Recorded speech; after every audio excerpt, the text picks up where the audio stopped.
que me puedan oír bien.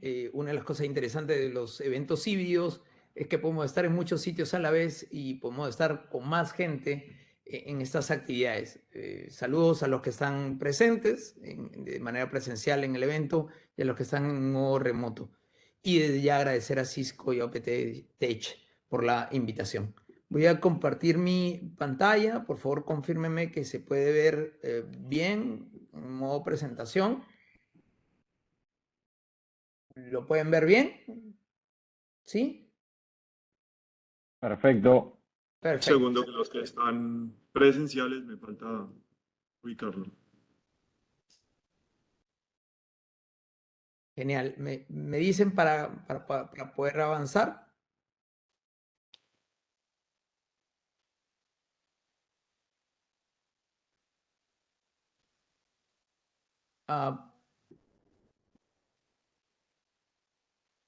Ya, perfecto. Ahora sí. Lo que me han pedido de tarea es que sirva de detonante para nuestra conversación. Por lo tanto, voy a tratarles de contar un poco cómo ha ido avanzando estos temas de sociedad de la información, de temas digitales en la región y aquí en Perú, de manera concreta, de modo tal que nos sirva para el diálogo que vamos a tener en el transcurso de la mañana. Pero también dejarles algunas ideas de temas pendientes, de cosas que están ocurriendo y que vamos a tener que evaluar de manera permanente, sobre todo en estos entornos de conectividad total post pandemia, que es además uno de los elementos claves. El hecho mismo que estemos en un modelo híbrido tiene que ver con esto. Lo primero que tenemos que entender es que mucho del fenómeno en el cual nos estamos moviendo se le denomina sociedad de la información. Y es un concepto que ya para América Latina van a ser 18 años casi de que se estableció una definición en la región por parte de nuestras autoridades de tratar de entender de qué estábamos hablando y entendieron de que esto no es un fenómeno de tecnología per se. Es un fenómeno en el cual la gente utiliza la tecnología de determinada manera y esto cambia los procesos sociales. Y al cambiar los procesos sociales traes nuevas problemáticas de relacionamiento social, nuevos delitos, si quieres ponerlo, pero también nuevas formas de interrelación entre la ciudadanía, el Estado y otros ciudadanos. Por lo tanto, el elemento de tecnología lo que nos ayuda es a crear un nuevo proceso de relacionamiento humano, enfrentando nueva regulación por un lado, pero también nuevas decisiones de los estados de qué hacer con dicha tecnología. Y esta no es una tecnología cualquiera, no es la revolución industrial en base al vapor, no es la revolución de los medios de inicio de 1900 o el descubrimiento del arado o la escritura en la época antigua. El elemento esencial que trae es que todos pueden producir información, recibir información y compartir información. Con lo cual, si antes teníamos que tener instrumentos de control o ciberseguridad ligados hacia algunos, aquí el fenómeno requiere que todos los puntos que pueden ser de acceso o de entrega de información tengan que ser controlados de alguna manera. Esto nos genera un par de retos nuevos, diferentes en el tema de ciberseguridad que vamos a ver con claridad un poco más adelante.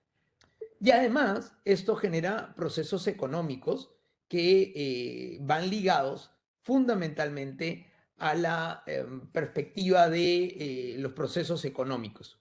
Y los procesos económicos son sustanciales para poder tratar de entender el proceso social en donde estamos inmersos en este instante. Para que sea más fácil de entender, es un esquema de cómo debería entenderse el proceso de sociedad de la información. En el centro está el ser humano, pero este ser humano, dentro de este proceso de sociedad de la información, requiere una infraestructura para conectarse. Y aquí tenemos problemas de infraestructura, el acceso, por un lado, de que todos estemos conectados, el principio de conectividad universal, proyectos de banda ancha, proyectos de conectividad, proyectos de telecentros, proyectos de cabinas de internet, diversos proyectos que los estados han ido desarrollando para conectar a todos. Pero también entra el sector privado como un instrumento de conectividad para todos. Del otro lado, una vez que estoy conectado, sea por red móvil, por red física, banda ancha o por red satelital o por como estuviera conectado, requiero conectarme a algo. Esta producción de contenidos también tiene otra problemática ligado al tema de la seguridad de dicha información. Quien produce dicha información, que coloca estos espacios, además lo que es subsiguiente, cómo protegen con la multiplicidad de acceso de los individuos y al mismo tiempo cómo entregan la información y evitan de que el sistema se sobresature. Aquí, si quieren, podemos discutir sobre los temas de DDoS, por ejemplo, y cómo afectan a la entrega de información. Pero, ¿qué pasa si yo me conecto y me conecto a determinada información, pero dicha información está en griego y yo no sé griego? Yo requiero como usuario determinadas habilidades. Y aquí es donde van a entrar los factores de la cultura de ciberseguridad o la creación de habilidades especiales en parte de la ciudadanía para no entregar su información a terceros, para acceder de manera segura a la información y que la información fluya de manera adecuada. La generación de habilidades para poder acceder a la tecnología resulta siendo fundamental. Todo esto en una estructura de redes, en redes humanas, redes sociales, la red de tecnología, y en el macro debería haber políticas. Las políticas deberían ser las norte que los estados establecen para qué voy a hacer con la tecnología, cómo voy a cuidar la información, cómo voy a cuidar la infraestructura. Aquí entran discusiones sobre activos críticos nacionales. Recuerden, en Estados Unidos hace un año, poco más, poco menos, en plena pandemia, hubo un gran ataque de ransomware a la infraestructura del oleoducto, el envío de petróleo que tenían. Y esto a su vez tuvo una afectación sobre la población. Bueno, ¿cuáles eran las políticas de ciberseguridad que se podían tener? Y del mismo lado, estas políticas van a generar o regulación o autorregulación. Muchos de los elementos de tecnología van ligados a esta autorregulación. Y aquí quiero que pensemos en el entorno de cómo están cambiando las cosas. Este es un texto, una canción de Alaska y los Pegamoides. Alaska y Narama habrán escuchado, bueno, esta era su banda anterior. Y va hablando sobre cómo los diversos electrodomésticos en una casa comienzan a conversar con la gente. Bueno, esto que parecía una canción de ciencia ficción hacia inicio de los 80 es lo que llamamos Internet de las Cosas. Hemos encontrado un mundo en el cual todos los dispositivos o diversos dispositivos, dependiendo del país donde uno se encuentra, comienzan a recopilar información. Hace unos días decían que Alexa iba a colocar la voz de algún pariente muerto que pudiéramos escoger para que nos hablara. Podemos pedirle al dispositivo de GPS que hable de determinada manera. Podemos incluirle la voz de, además, recuerdo, alguien hizo un plug con el de un narrador deportivo, un narrador de fútbol, para que fuera hablando de las diferentes direcciones. Bueno, esta realidad, que antes era una mera canción, ahora resulta siendo parte de nuestra vida. Cómo el Internet de las Cosas va a afectar los procesos de sociedad de la información, por un lado, de entrega de servicios gubernamentales, de gobierno electrónico, por el otro, relacionamiento con la ciudadanía. Hace 10 años, más o menos 10, 15 años, en el Perú hay máquinas expendedoras de certificados de nacimiento, de partidas de matrimonio. No hay muchos, hay unos cuantos que eso reniegue, es un experimento. Bueno, esto podría ser bastante más común de lo que creemos. Este es en el Clarín salió un tuit hace un tiempo, o mejor dicho, la noticia relacionada a una especialista, una periodista, que decía que había un robot matado a un trabajador en la planta de Volkswagen en Alemania, ¿no? La periodista además se llamaba Sarah O'Connor, muy parecido al nombre del personaje de Terminator. Bueno, y ahí justo el Clarín publicó una respuesta que le hacía yo y otra gente más. O sea, la gente lo tomó a broma, pero es curioso cómo una periodista puede decir que un robot mató a un trabajador en una planta. Y es que las plantas se han industrializado, que a su vez tienen unos problemas diferentes para el tema de ciberseguridad. Todo el tema de cuarta revolución industrial tiene como uno de sus componentes básicos cómo evitamos que los dispositivos electrónicos automatizados en las plantas industriales terminen siendo mal utilizados. Ciertamente que el robot no tuvo la intencionalidad de matar a alguien. Alguien se colocó en un sitio equivocado, no debería haber estado en ese sitio, la máquina, el robot, lo entendió mal. Pero miren cómo es de curioso, cuando se comenzaron a trabajar los vehículos autónomos, que se estaban trabajando con Tesla, con Uber, separaron mucho estos proyectos porque la máquina tenía el sesgo programado por los programadores, de alguna manera, algún tipo de decisión sobre los algoritmos, ¿no? ¿Qué pasa cuando los algoritmos se han comenzado a producir por un machine learning y terminan en una inteligencia artificial? Muchos dirán que más parece una película de anime, Ghost in the Shell, de hace algunos años atrás, pero no estamos tan alejados de tener máquinas que aprendan qué es lo que hacen. Luego podremos hablar de Skynet con más realidad. Pero aparecen otro tipo de temas, sobre todo en relacionamiento ciudadano, y es que el ser humano en general, el Homo sapiens sapiens, pasa a ser un Homo digital. El término no es mío, es un término que ya está acuñándose en la sociología, de la idea de que somos seres que dependemos o que vivimos conectados para poder tener una interrelación social. Esto obliga además que la red, el Internet, las redes sociales sobre todo, se vuelva un espacio de diálogo, de acceso a la información, de protesta, de compartir información y también de fake news. Pero también en la vía como los estados y las entidades públicas comienzan a brindar servicios a otros y a terceros. La atención al ciudadano se hace por redes digitales. Indecopi, por ejemplo, vive monitoreando la red a ver qué encuentra sobre defensa al consumidor y responde casi inmediatamente. Pero también las empresas, también las organizaciones. En la red, uno de los gráficos más antiguos que sacó el New York Times sobre el Internet era un perrito hablándole a otro perro y le decía, ¿qué haces? Oye, estoy acá en la red. Y le dice, pero si eres un perro. Dice, en la red nadie sabe que eres un perro. Y este aparente chiste genera la multiplicidad de identidades, los avatares, el metaverso, es finalmente un tema de otra identidad, o la identidad que realmente tenemos es la de la identidad de la red, y nuestra vida normal es nuestra falsa identidad. Pueden, de nuevo, siguiendo con la línea de ciencia ficción, pueden ver diversos cuentos de ciencia ficción, sobre todo Sol Desnudo y Isaac Asimov sobre estos temas. Hay límites en los derechos y en las responsabilidades, pero no hay derechos nuevos. Y esto es fundamental. No es que a partir de la aparición de la tecnología va a aparecer el derecho nuevo porque es tecnología.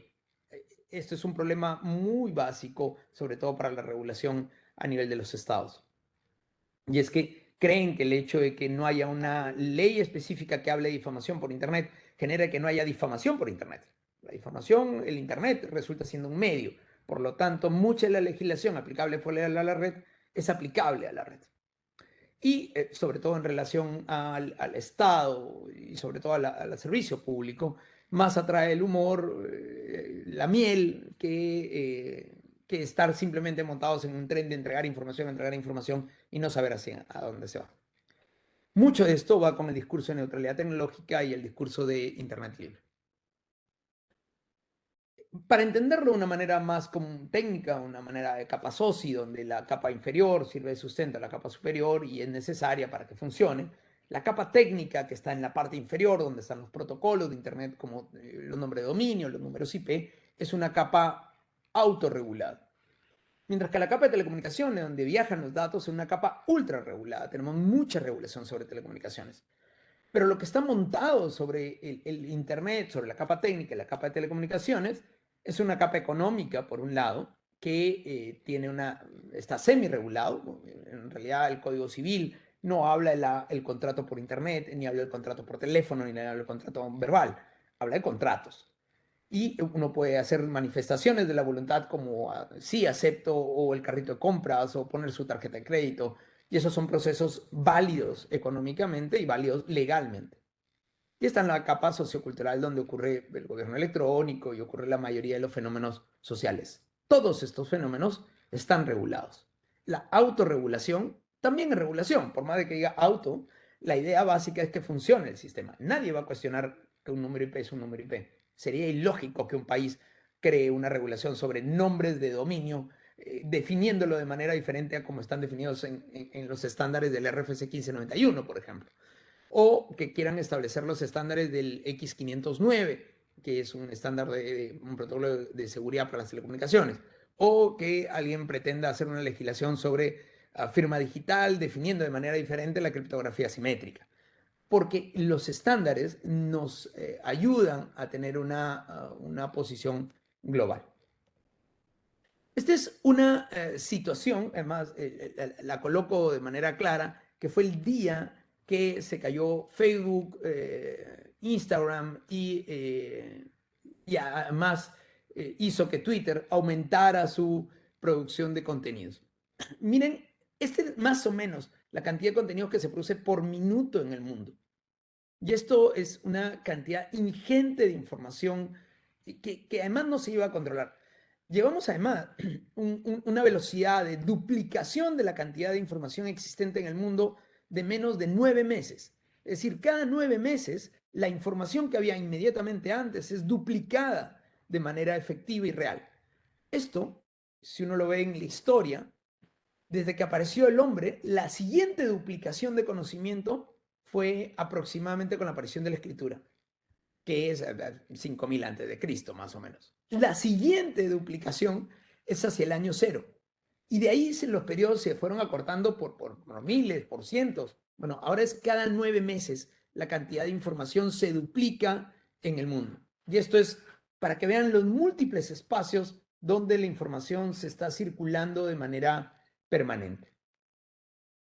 Y esto obliga también a un intercambio en la forma de relacionamiento del ciudadano con el Estado.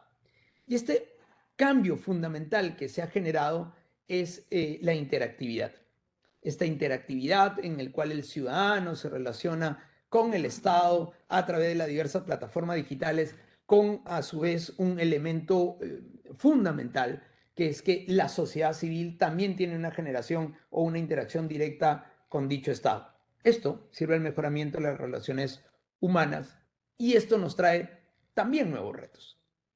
Retos que tienen que ver, por un lado, con la gestión de la transformación digital del Estado, más en pospandemia. La cantidad de personas que ahora hacen delivery no tiene ni punto de comparación con lo que existía antes de la pandemia.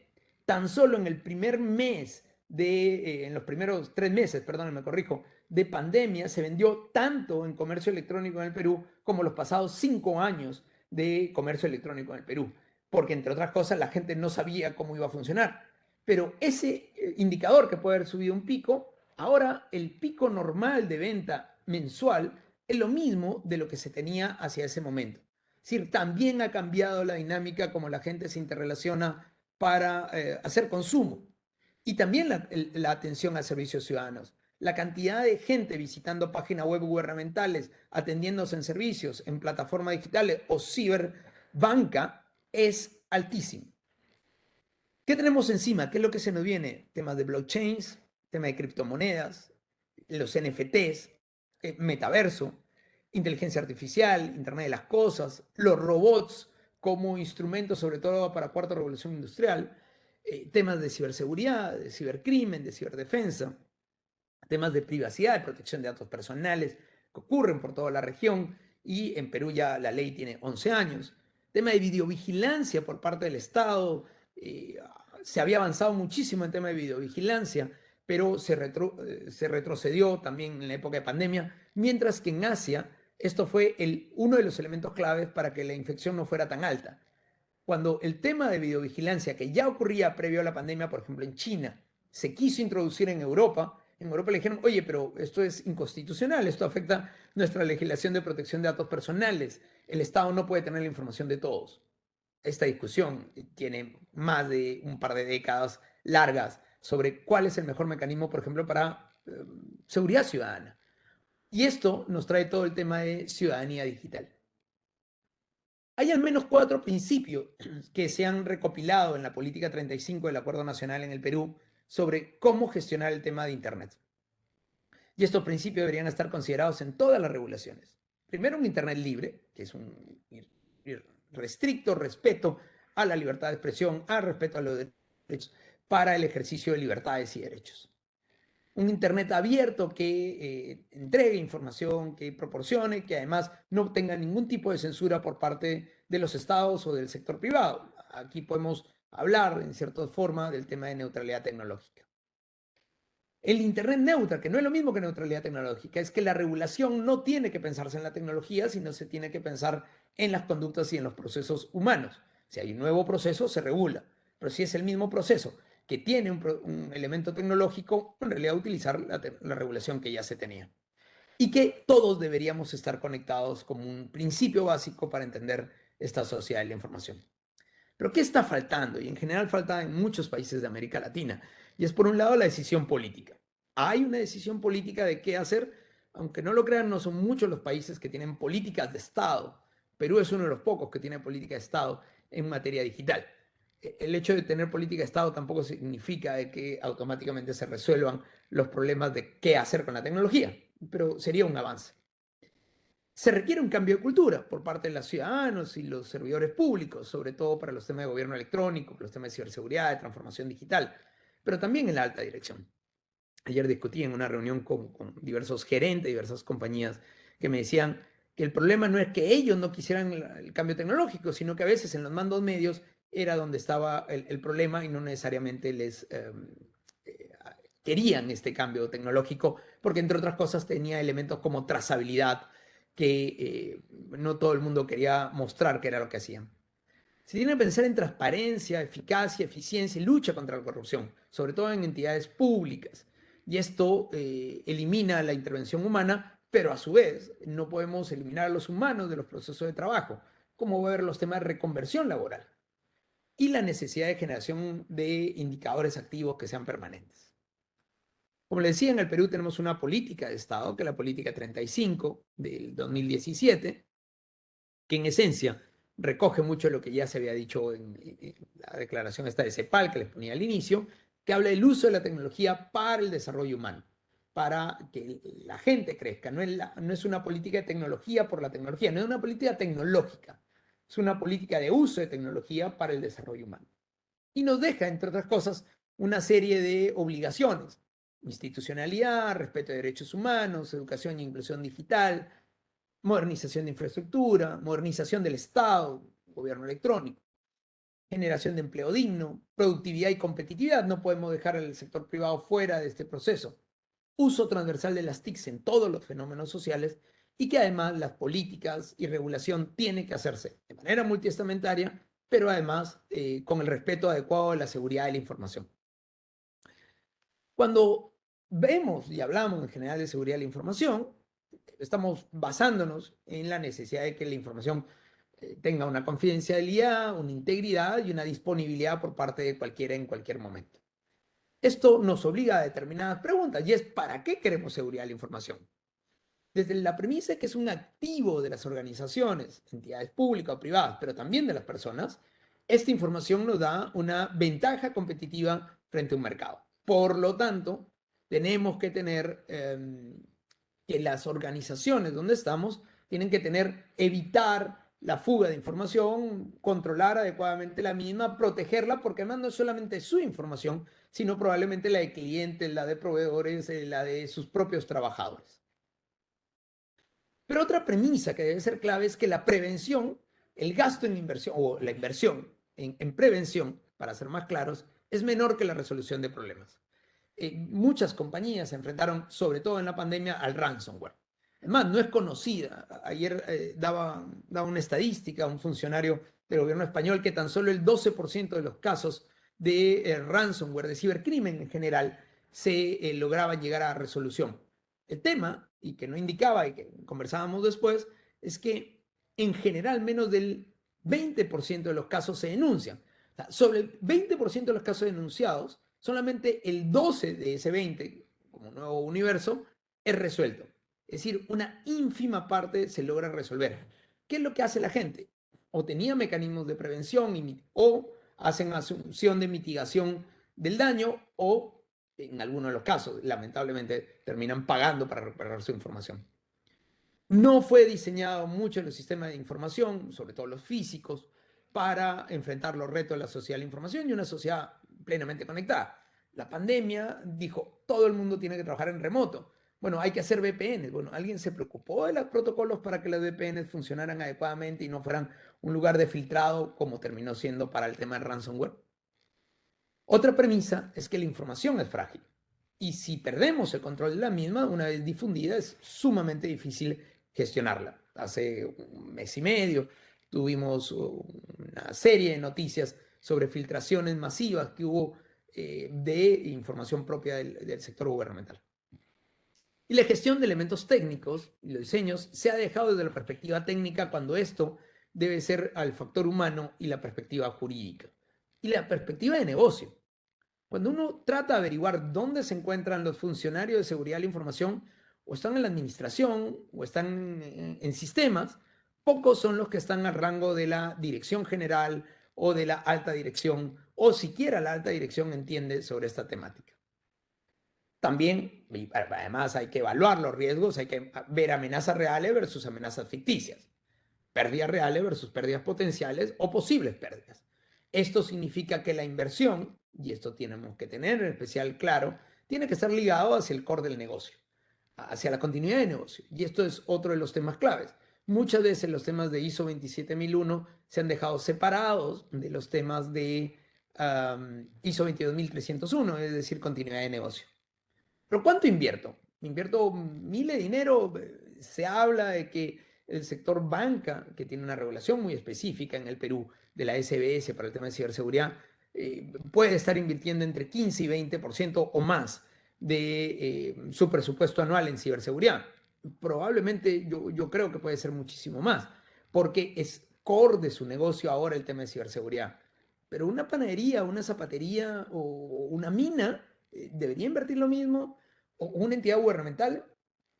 ¿Cuál entidad gubernamental? El registro de Ingemet sobre minas o sobre fósiles, o el registro de RENIEC debería invertir más.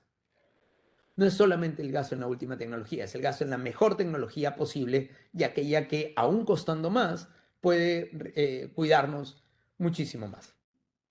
Bueno, en Perú tenemos ya obligatorio, además, hace más de casi 15 años, el ISO 17799 primero y el ISO 27001, mandatorio para el sector público, no los obligan a certificarse en los ISOs, sí a contar con dichas políticas. Tenemos la política 35 desde hace, ya van a ser 5 años, el decreto legislativo 1412 sobre gobierno electrónico del año 2018. A inicio del 2019 nos adherimos al convenio de Budapest y a final del 2019 ya estábamos plenamente adheridos. Esto generó la creación de una fiscalía de cibercrimen. Tenemos una ley de ciberdefensa que se dio en agosto del año 2019. Quedó en el aire, quedó observada la ley de ciberseguridad, que está pendiente, que es su ley hermana. Salió un decreto de urgencia, el 006, sobre confianza, sobre seguridad digital, previo a la pandemia. Proceso de reglamentación, y justo hace un par de días, el jueves pasado, salió el informe de la OEA sobre las estrategias nacionales de ciberseguridad. Bueno, Perú, Nicaragua, Bolivia, Cuba y Venezuela y Surinam somos los países que en América Latina aún estamos en una estrategia nacional del tema de ciberseguridad. Y para más información, mi correo electrónico y mi Twitter. Hasta aquí lo que quería compartir con ustedes. Espero haber servido como un elemento detonante para la conversación que van a tener.